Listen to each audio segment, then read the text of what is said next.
Day 5 of my internship. Hi hello ನಮಸ್ಕಾರ ಏನು ಚೊಲ್ಲರ್ ಮಾತಾ ಯಾನಂತೂ super.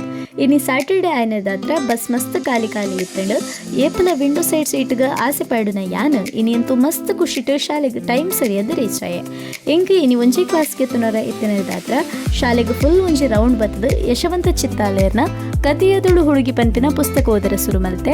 ಈ ಪುಸ್ತಕ ಅಂತೂ ಒನ್ ಆಫ್ ಮೈ ಫೇವ್ರೆಟ್ ಅನ್ಪನಲ್ಲಿ ಕ್ಲಾಸ್ ಪುರ ಮುಗಿತದ ಮಧ್ಯಾಹ್ನ ವನಸ್ ಮಲ್ತದ ಇಲ್ಲದ ಸಾಧಿತುಯೆ ಅವರದು ಬುಕ್ಕ ಬಯ್ಯದ ಪೊರ್ತು ಅಮ್ಮಗ ಹೆಲ್ಪ್ ಮಲ್ಪಡು ಪಂಪಿನ ರೀಸನ್ ಒಂದು ಎಂಕ್ಲೆನ ಇಲ್ಲದ ಕಂಡ ತೋಟದಂಚಿ ಪೋದಿದ್ದೆ ದೇವರ ಕಂತುನ ಪೊರ್ತುಗೂ ಬಾರಿ ಪೊರ್ಲುದ ಗಾಳಿ ಅಂಚನೆ ಕಣ್ಣಗ ಇರ್ಮೆನಲ ತಿಕ್ಕಡು ನಮ್ಮ ಲೈಫ್ ಇಡು ಒಂಜು ಅವಕಾಶ ಬೋರ್ಡು ಬಂದ ಆಂಡ ಕೊಡುಂಜು ಅವಕಾಶನ ಕಳೆವು ನೋಡಾಪುಡು ಏಪಲ ರಡ್ಡು ದೋಣಿಗ ಕಾರ್ದೀವರ ಬಲ್ಲಿ ಪಂಪಿನ ಅನುಭವ ಎಂಕೇನಿ ಆಂಡ್ ಇನಿತ್ತ ಡೇ ಮುಗಿಪರ ತುಂಬು ತೋಟಡಿತ್ತಿನ ಪೇರಳದಂಚಿ ಎನ್ನ ಕಣ್ಣು ಪೋಂಡು ಎಲ್ಲ ಕೊಡುಂಜಿ ಎಕ್ಸ್ಪೀರಿಯನ್ಸ್ ಒಟ್ಟುಗುತ್ತಿಕ್ವೆ. ಬಾಯ್ ಸೊಲ್ಮೆಲು.